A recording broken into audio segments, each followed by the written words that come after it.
အမဝီတို့ထဲမှာအထူးဆန်းဆုံးတဲ့အကြီးအဆုံးကအမဝတ်တဲ့ push siri ကိုတော့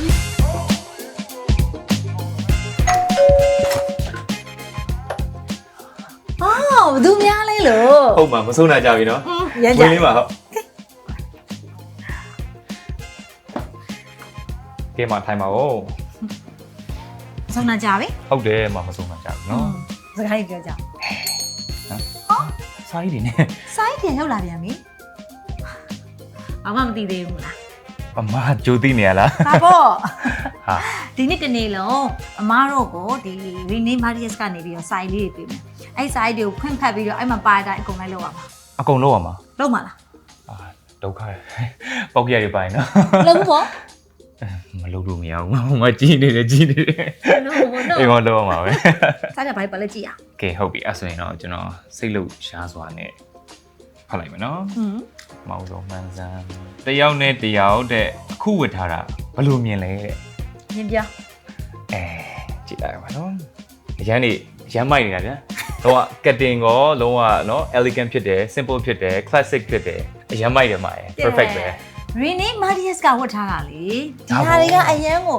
cutting လည်းကောင်းတယ်ပြီးတော့အသားတွေကလည်းအရန်တောက်တာရှိတယ်ဒီဇိုင်းတွေကလည်းအမြဲတမ်း trend နဲ့ classic နဲ့ကိုအမြဲတမ်းရောနေတော့ဘယ်တော့မှမယိုးသွားတဲ့ဒီဇိုင်းတွေကြီးတယ်ပြောစရာဒီခေါက်ကကျွန်တော်လက်ငယ်ကျွန်တော်ကြည့်တော့ဘယ်လိုလဲမအပေါ်ကြီးကိုရမ်းကြိုက်အောက်ကကျွန်တော်ဒီလိုလဲပြလို့မရအောင်ကောက်ချောင်းနေပေါ်ကိုဆိုလို့ဟုတ်ပါပြီဝတ်တယ်တော့မသိဘူးကြီးရတယ်တော့တောက်တာဖြစ်ပြီးအေဂျင့်နေအရန် comfortable ဖြစ်တယ်အဲ့လိုဝတ်ထားမှန်းတော့မသိတာဘူးအဲ့လိုမျိုးလေးနော်အရန်သဘောကျဒါဆိုရင်ကွာຫນွေမိုးဆောင်တက်တဲ့ချိန်မလို့ရတယ်ဟုတ်တယ်ပေါ့ပေါ့ပါနေရတယ်နော်ပြီးတော့ဒီ color လေးနဲ့လည်းအမနဲ့လုံးဝတော့ match ရန်တော့ကြတယ်ကဲတက်တယ်ကြည့်လိုက်တော့ကြည့်လိုက်တော့ကဲ rename Marius ဆိုတဲ့ကိုရီအားလုံးကအရန် fashion ကြပြီးမိမိုင်နေတယ်နောက်ပါလေဖြစ်နေပြီနောက်တစ်ခုကကြတော့တယောက်ရဲ့ style ကိုတဲ့တယောက်ကစကလုံးသုံးလုံးနဲ့ပေါ်ပြပါအမဒီနေ့ style ကအရင် perfect ဖြစ်နေတာဆိုတော့ perfecto မိုက်တယ်ပါဒီလိုလားကဲမလေး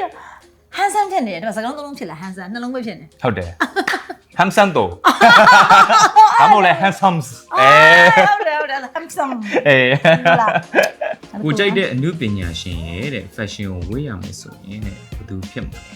ဘာကြောင့်ငငယ်တော့ Lady Gaga လို့ဝတ်ချင်တာပေါ့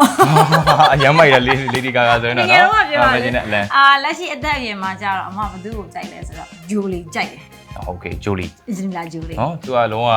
age ဖြစ်လာတယ်လို့မထင်ရဘူးပို့ပြီးတော့အရန်လှလာတာနော်ဟုတ်တယ်သူ့ရဲ့ပုံစံသူ့ရဲ့အဲ့လိုပါပြောရရင်သူအမြဲတမ်းထူးဆန်းတဲ့ fashion တော့မဝတ်ဘူးဒါပေမဲ့သူကသူထွဲဆောင်မှုရှိတယ်သူ့ရဲ့ body weight ကိုသူနားလဲပြီးတော့ဘယ်လိုမျိုးဖြစ်အောင်ဝတ်မလဲဆိုတော့သူ့ရဲ့ size ကိုကြိုက်တယ်အရန်ထိန်တယ်နော်ဟုတ်တယ်မောင်လေးရော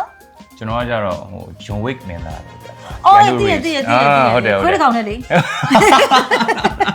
ခွေးတစ်ကောင်နဲ့ဟုတ်တယ်သူကအဲ့လိုမျိုးအဲ့ John Wick ကားတွေက fashion တွေကြိုက်တယ်သူ့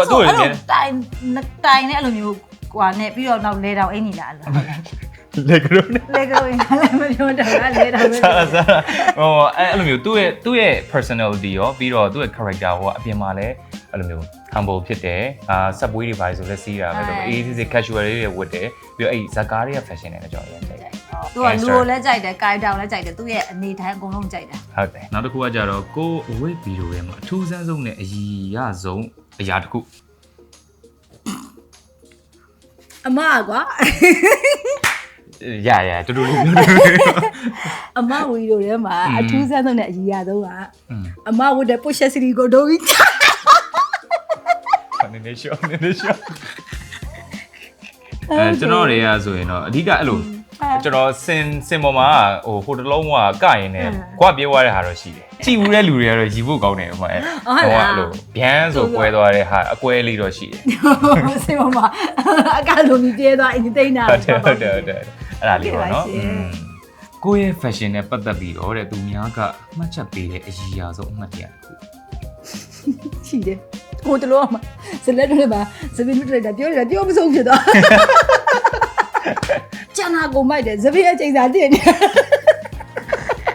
fashion ချိန်စာမဟုတ်စပင်းချိန်စာစပင်းတူချိန်စာတည့်နေအဲ့ဒါကနောက်ကြိုက်ကြတယ်၃ခါလောက်ကျန်သေးတယ်လာဦးမှာအခုရကြုံကြောတာလေအဲ့စပင်းတူကနောက်၃ခါလောက်ကျန်မှတည့်ရလို့ဘယ်တော့ထွက်မှာလဲမှာဟိုငါလည်းမထွက်ပါသေးတဲ့စုတာကျွန်တော်ရှေ့ဆုံးကလာကြည့်မယ် ကျွန်တော်ကကြတော့ဝါပြဲ fashion အော်ကဲ အများနဲ့ပြဲလို့ မေးခုနဲ့တအားတူတယ်တော့ဖြည့်တယ် မဟုတ်ဘူး မယူသားဘူးဒါမျိုးအမနေငါဝိတ်ပြနှစ်ခုရှိပြီတော့ Okay ကဲနောက်တစ်ခု